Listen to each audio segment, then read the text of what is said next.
Welcome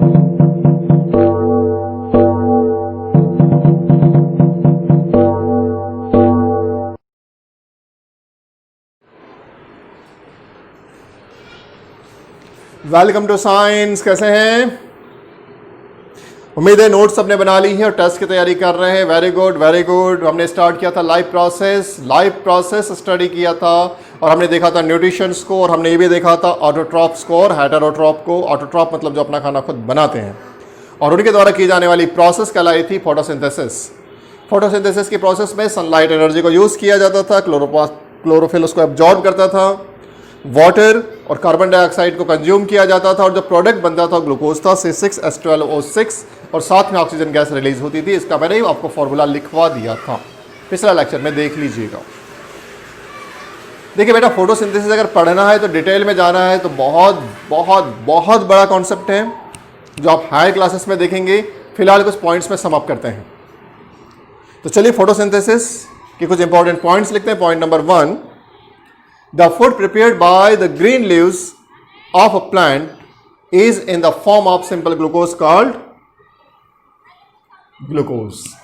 जो food अपना खाना बना रहे हैं वो किस फॉर्मेट में बना रहे हैं? सिंपल शुगर के फॉर्मेट में बना रहे हैं। सिंपल शुगर मतलब ग्लूकोज के फॉर्मेट में बनाते हैं। मतलब पौधों में जो कुछ भी बन रहा है ग्लूकोज के फॉर्मेट में हो रहा है। अब जो ग्लूकोज बनता है वो लीफ में जनरेट होता है, क्योंकि फोटोसिंथेसिस तो मैक्सिमम लीफ में होता है, स्टेम में भी हो सकता है, लेकिन लीफ में अधिकतर होता है। अब जो खाना लीफ में बना है वो खाना डिस्ट्रीब्यूट कर दिया जाता है प्लांट्स के डिफरेंट पार्ट्स तक। तो सेकंड पॉइंट क्या होगा? This glucose food made in the leaves is then sent to the different parts of the plant.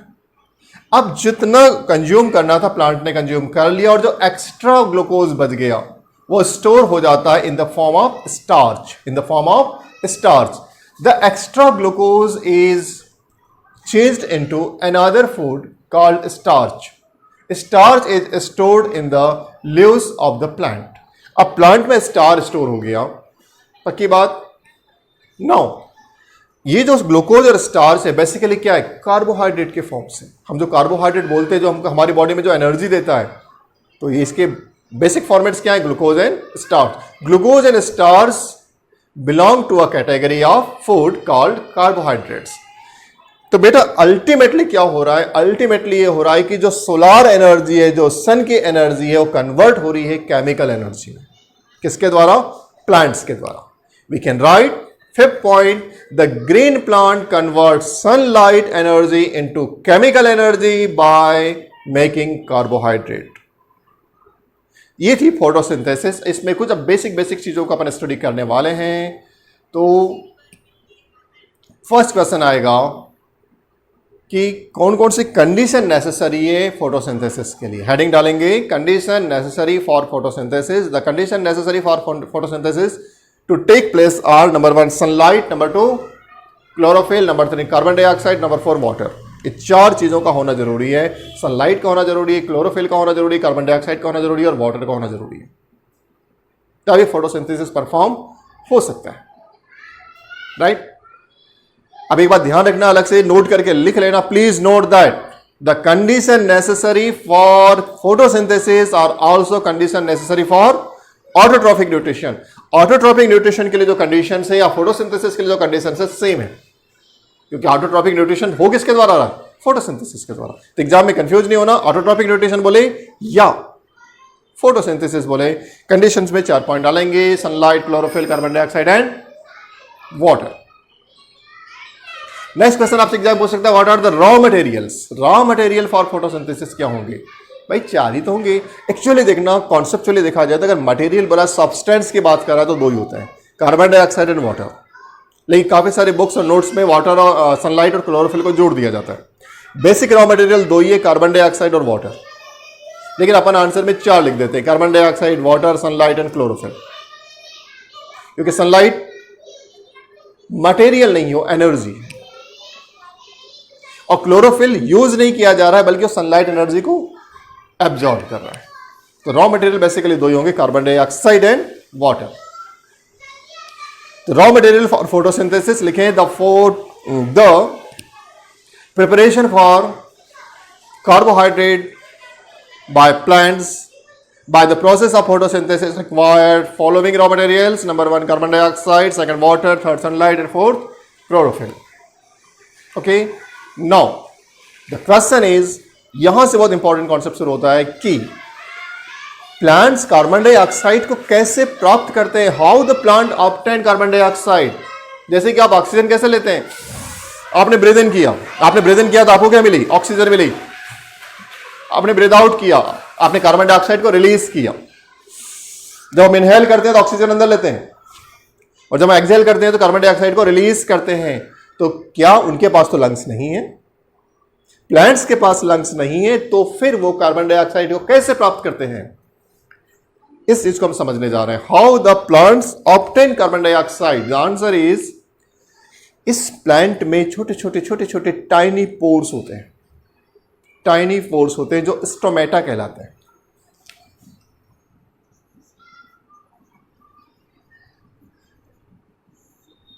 Stomata, बेटा यहां से समझना शुरू करो. हर एक लीफ में टाइनी पोर्स हो, छोटे छोटे छोटे छोटे छोटे छोटे रोम होते हैं, वो कहलाते हैं स्टोमेटा. स्टोमेटा एक प्लूरल वर्ड, एक बात ध्यान रखना. इसका सिंगुलर होता है स्टोमा. इसका सिंगुलर क्या होगा,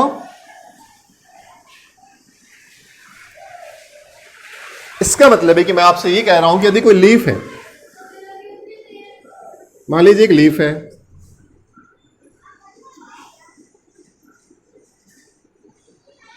ठीक है, देयर इज अ लीफ, कुछ ऐसी होती है.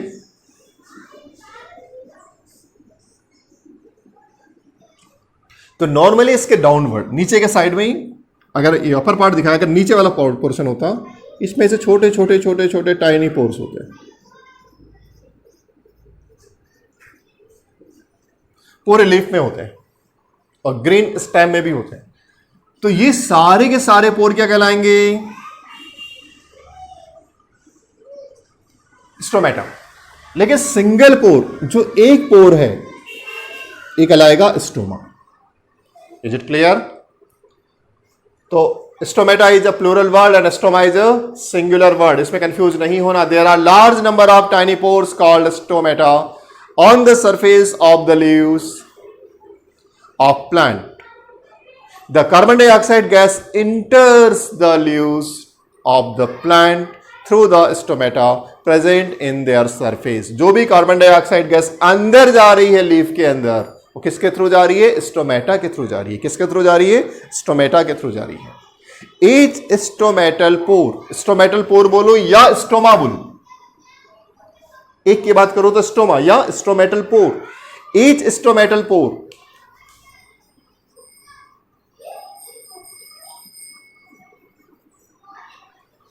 क्लियर हो रहा है यहां तक? स्टोमा और स्टोमेटा में डिफरेंस क्लियर हो रहा. तो ईच स्टोमेटल पोर मतलब stoma. Each stomatal pore is surrounded by a pair of guard cell. A pair of guard cell. The opening and closing of stomatal pore is controlled by guard cell. बेटा ये बहुत जरूरी concept है. ये जो पोर से हमेशा ओपन नहीं होते, कभी ओपन होते हैं और कभी क्लोज होते हैं. जब भी आप किसी लीफ को देखें तो नॉर्मली उसको, अगर ब्रॉड लीफ है, बड़ी लीफ है, तो उसके बॉटम साइड में, और नैरो है तो उसके दोनों साइड में छोटे छोटे छोटे छोटे टाइनी पोर्स आपको नजर आएंगे. ये कहलाएंगे स्टोमेटा. ये बहुत सारे स्टोमेटा है, इसमें से हम एक पोर की बात करते हैं, सिंगल वाले की. ठीक है, अब इस डायग्राम में इतने वाले एरिया को हम बड़ा करके देखने वाले हैं. मतलब हम किसका डिजाइन कर रहे हैं, स्टोमेटल पोर का या स्टोमा का हम डिजाइन कर रहे हैं. तो यहां पर क्या होता है देखें, इस सिंगल पोर का मैं डिजाइन कर रहा हूं.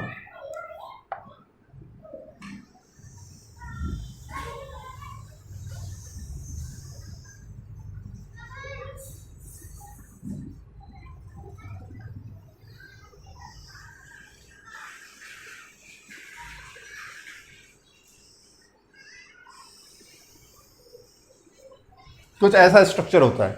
ये क्या है, आपके लीफ है.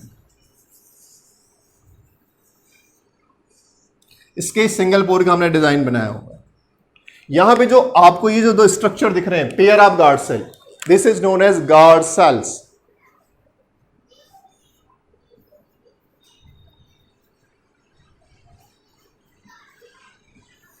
Both are guard cells. ठीक है, ये जो गार्ड सेल्स हैं,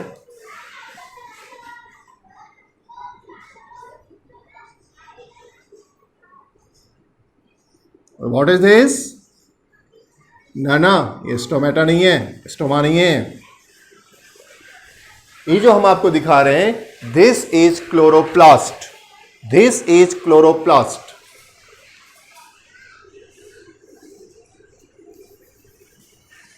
ठीक है,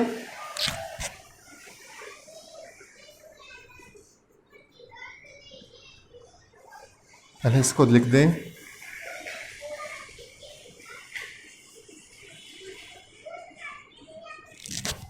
इट इज क्लोरोप्लास्ट। बेटा क्लोरोप्लास्ट में क्या होता है? क्लोरोफिल होता है जो फोटोसिंथेसिस के लिए रोल प्ले करता है। यहां जो एक गैप दिख रहा है आपको, this gap is known as stomatal पोर।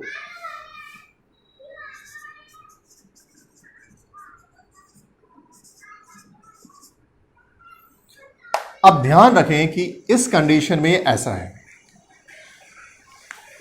तो इसमें वाटर फ्लो करता है। इसमें क्या फ्लो करता है? पूरा का पूरा, ये देखिए, ये पूरा का पूरा क्या है? लीफ है। ये वाले एरिया में अगर वाटर फ्लो करता है तो ये हल्का सा स्वेल हो जाता है, फूल जाता है। फूल होने से थोड़ा सा कर्व शेप का हो जाता है। कर्व होने से यहां पे गैप क्रिएट हो जाता है। इस गैप को अपन बोलते हैं stomatal pore. When water flows into the guard cell, when water किस में फ्लो होगा? गार्ड सेल में। When water flows in to the guard cell, then swell, ये swell हो जाएगा और swell become curved, swell होने से थोड़ा सा तिरछा हो जाएगा और यहां पे जो ओपनिंग होगी ये स्टोमेटा कहलाएगी, स्टोमा कहलाएगी। When water flow into a guard cell, then swell become curved and cause the pore to open, और आपका स्टोमा ओपन हो जाएगा। लेकिन जैसे ही इससे वाटर निकलेगा,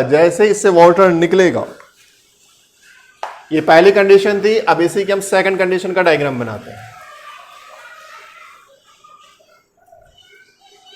जैसे इससे वाटर निकलेगा तो क्या होगा? ये स्ट्रेट हो जाएगा और ये होल बंद हो जाएगा। देखिए, ये आपका कुछ लीफ का स्ट्रक्चर था। हम चल एक होल को डिजाइन कर रहे हैं, इससे वाटर निकल गया, बाहर आ गया इससे वाटर। इस केस में जो अभी कर्व था, अब कर्व की जगह स्ट्रेट हो जाएगा।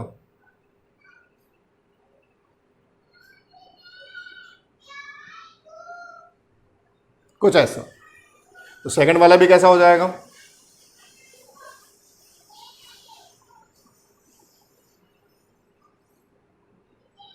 ठीक है, और ये एरिया पूरा क्लोज हो जाएगा।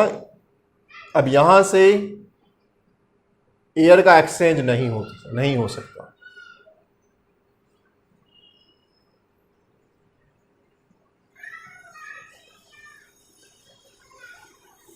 Is it clear?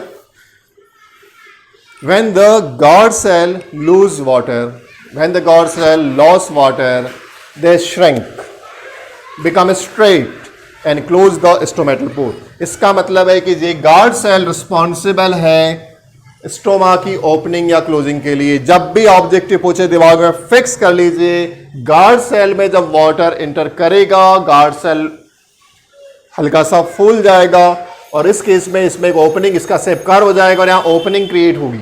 इस केस में स्टोमा ओपन होगा।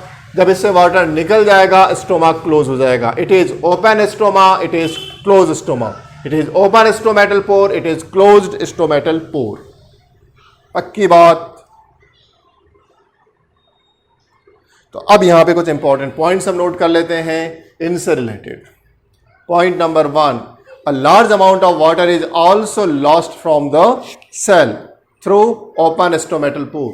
जब भी ये ओपन होता है, इससे large amount of water release होता है और प्लांट्स इसको बचाना चाहते हैं, इसलिए जब फोटोसिंथेसिस नहीं होती इसको क्लोज कर लेते हैं ताकि अपने वाटर को बचा सकें।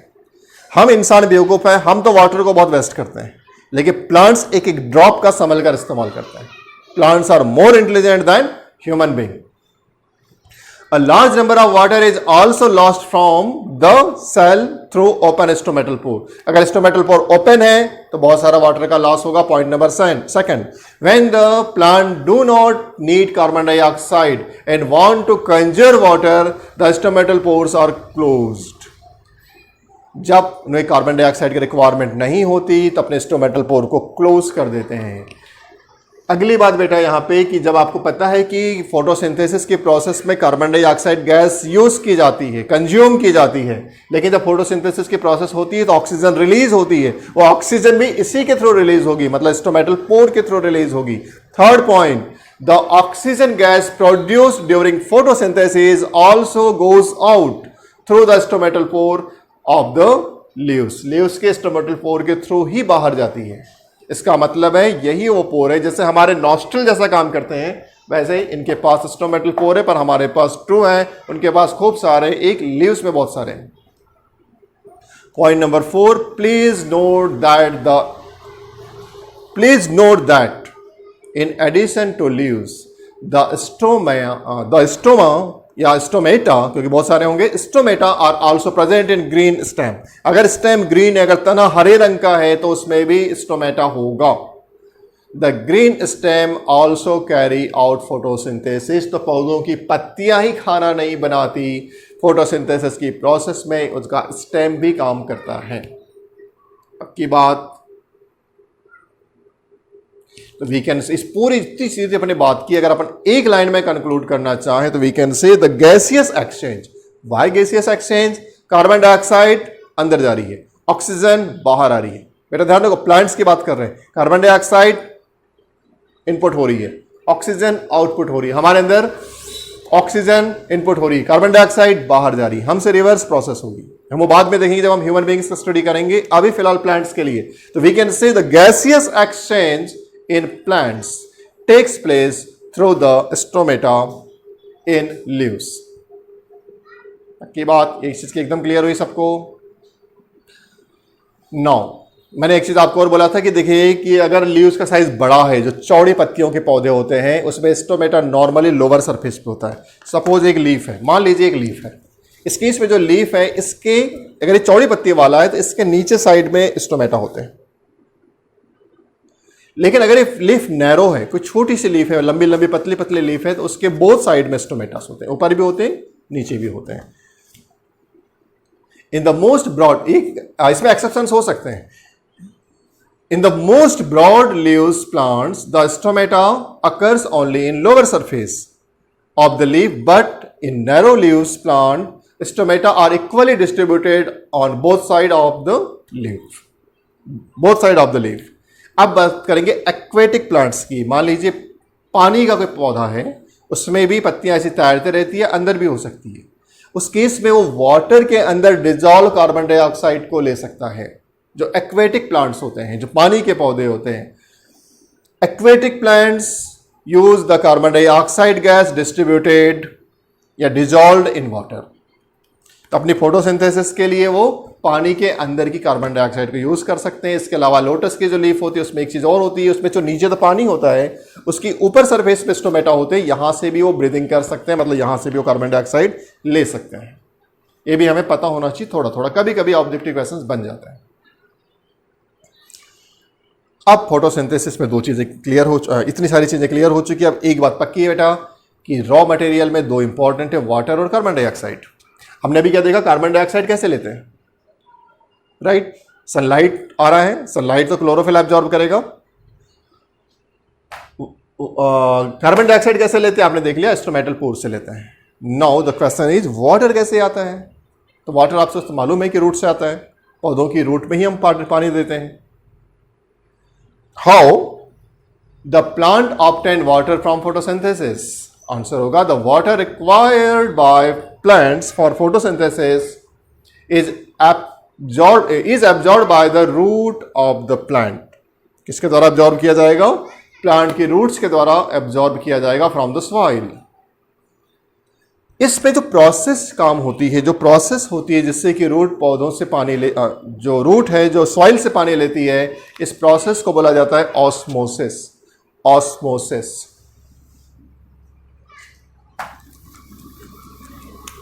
इस पे एक अलग से क्लास होगी आगे चल के। आपने पढ़ा है क्या 9th में या 8th में? सुना तो होगा, ऐसा तो हो नहीं सकता ये वर्ड आपने सुना नहीं है। तो रूट से पानी जो एब्जॉर्ब करता है, सॉइल के पानी को प्लांट रूट के थ्रू जो एब्जॉर्ब करता है, वो जो प्रोसेस है it is known as osmosis, right. The water absorb by the root of the plant is transported upward through the xylem vessels. अब उसके बाद वो पानी धीरे धीरे ऊपर आता है using the xylem vessels. Xylem and phloem में क्या होते हैं आगे चल के हम स्टडी करने वाले हैं। फिलहाल ये ध्यान रख लें कि पौधों में ट्रांसपोर्ट, मटेरियल के ट्रांसपोर्ट के लिए यूज किया जाता है जाइलम।